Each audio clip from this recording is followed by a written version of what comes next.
There's a lot of content out there discussing how to stop procrastination, and a lot of the times people share their very specific techniques and time management tools, but one strategy might not work for everyone. Because to truly tackle procrastination, it's essential to understand why it happens in the first place. In this video, we're going to be getting into the reasons why you're procrastinating and what to do when you find yourself stuck. While the solutions and strategies outlined in this video are going to be helpful, I want to preface this video by saying that it's important to recognize overcoming procrastination can be difficult for certain individuals due to life factors such as limited access to resources, personal circumstances, or mental health challenges. Remember that if you're struggling at a deeper level, being productive won't be the magic fix for overcoming other challenges that you might be facing. Especially when it comes to mental health challenges, I really implore you to lean on the support of your friends, community, and professionals to provide guidance, encouragement, and resources for you. Reaching out to others can make a huge difference when it comes to overcoming challenges and reaching your goals. With that being said, let's get into the video.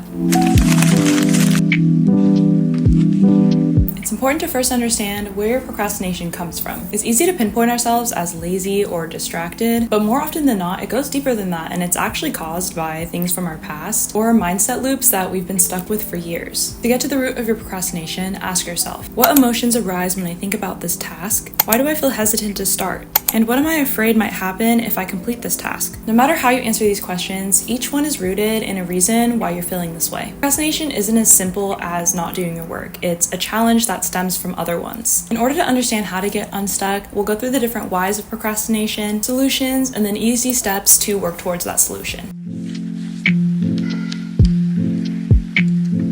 Fear of failure can be paralyzing. The anxiety of not reaching expectations, whether that's self-imposed or external, can make the act of starting tasks feel really daunting. Maybe you've tried many times and it just doesn't work out, or maybe you feel like not knowing at all is actually a lot less scary than getting to the end and not meeting your expectations. This is definitely something that holds me back when it comes to new avenues of creativity and putting myself out there as a creative. While we might be afraid to fail, when you think about it, this feeling actually prevents us from starting in the first place. So in reality, we've actually failed before we can even begin. The first solution to this feeling is to reframe failure. View failure as a learning opportunity rather than a reflection of your abilities. Remind yourself that mistakes are a part of the process of growth and development. I know this is a lot easier said than done, and it definitely takes time to retrain your brain to accept failure or bumps that you might experience along the way. So one way I like to reframe failure is to revisit my goals. It sounds scary, but sometimes seeing that failure next to the goal can help encourage you to keep the process going. For example, something I failed at this year was learning how to sew.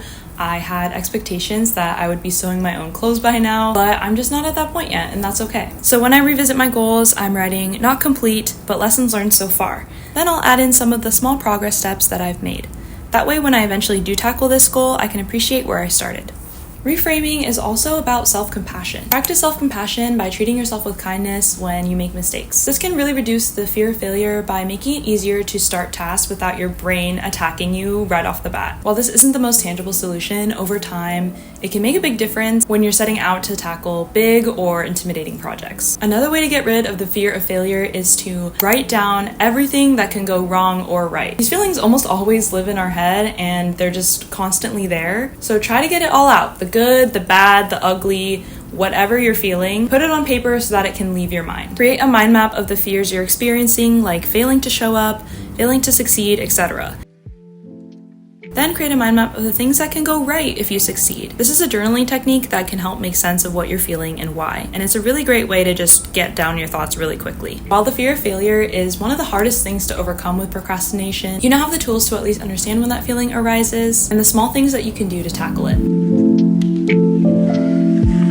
Perfectionism causes procrastination because perfectionists are fixated on achieving an ideal result and don't leave a lot of room for flexibility. Because of the expectation of perfection, this can lead to never starting the task or putting it off when it doesn't go your way. One way to get through perfectionism is to focus on completion. Prioritize completing tasks over perfecting them. This might feel like quantity over quality, but when it comes to procrastination, completion is often more impactful and important than perfection. I just ran my first half marathon this past year, and I didn't put any time or expectation on myself with pacing or when I wanted to finish it. I just wanted to finish it. And I knew if I did put that expectation to myself, I would be a lot more focused on the fact that I didn't achieve that goal, over the fact that I finished a half marathon, and that's not something a lot of people can say. There are a lot of goals like this where finishing is what matters. Another example of this is using the 80-20 rule, focusing on 20% of the work that will produce 80% of the results. This can help streamline your efforts and reduce the urge to perfect every single detail. As a perfectionist myself, it's okay to aim for perfectionism or quality when you know that it won't affect your workflow. But this is rarely the case for a lot of us procrastinators. So aim for good enough to move forward, knowing that you did your best and that this is a great step to moving to the next one. Perfectionists like to pick apart their successes, which causes more procrastination down the line. So remember to celebrate your progress. Acknowledge and celebrate the small victories to reinforce that positive mindset. Something you can adopt into your monthly routine is to create space to reflect every month. Set a reminder to write down one thing you're proud of yourself for every day,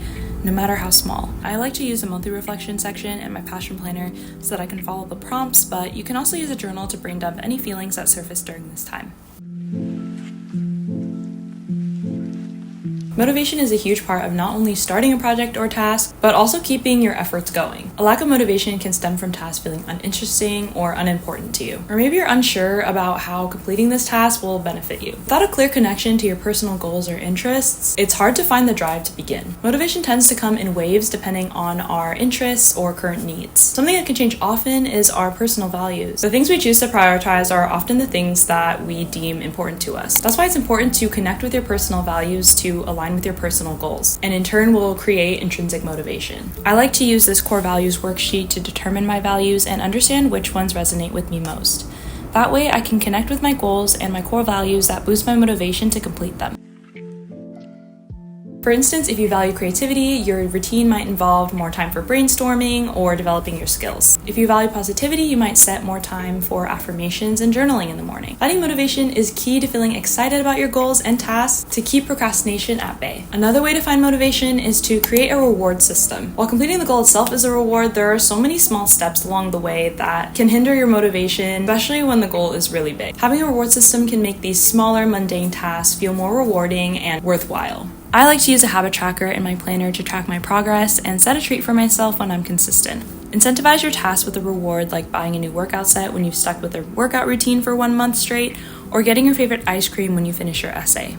Personally, for me, thinking about the end result of a task or goal isn't enough to motivate me because I'm unable to see what the finish line might really look like or feel. So if you're like me, try to visualize success with vision boarding. This really enhances your motivation and creates a sense of purpose when you're able to see what life might look like after completing your goal or your task. A vision board showcases the things you want to see, feel, hear, or have when you complete something. And remember that these don't have to be just for the year. You can create a vision board anytime, even just for one goal. No matter what solutions or techniques you choose to work on, a lot of these whys of procrastination can be tackled by creating a goal-setting practice that helps you set a goal, break it down, and plan it out. Your planner is the best resource to help you build on a routine that helps you prevent procrastination and work towards your goals. Here's our passion planner process that you can start with. It starts with define. Define specific objectives for tasks to give them meaning and direction. Next, plan it out. Identify the most important tasks and focus on them first. Divide tasks into smaller, actionable steps to make them feel less overwhelming and more achievable. This can help reduce the feeling of overwhelm by narrowing your focus. And then you act, the most important step. Put your steps into action and work on consistency. And finally, reflect. At the end of the task, week, month, or project, reflect on what worked and what didn't. Adjust your strategy accordingly to ensure that you're catering to your current needs. From this base strategy, you'll be able to use all the tools and techniques that I talked about in this video that help you overcome procrastination through reframing failure, celebrating your progress, creating a reward system, setting boundaries, etc. So an example of this to tackle procrastination due to the lack of motivation, your routine could look like this. Define core values, visualize goals and break them down, align smaller tasks with values and prioritize, simplify, track habits, and act. Now you can plan out your week accordingly in your planner. The Passion Planner weekly layout is great for seeing your priorities and routines for a week at a glance, but you can also use the daily planner for space to break down your goals into tasks, reflect, and time block your tasks into your schedule. Then at the end of the week, reflect on your progress utilizing the solution techniques of your choice. You can use this template to reflect and help you keep your motivation going.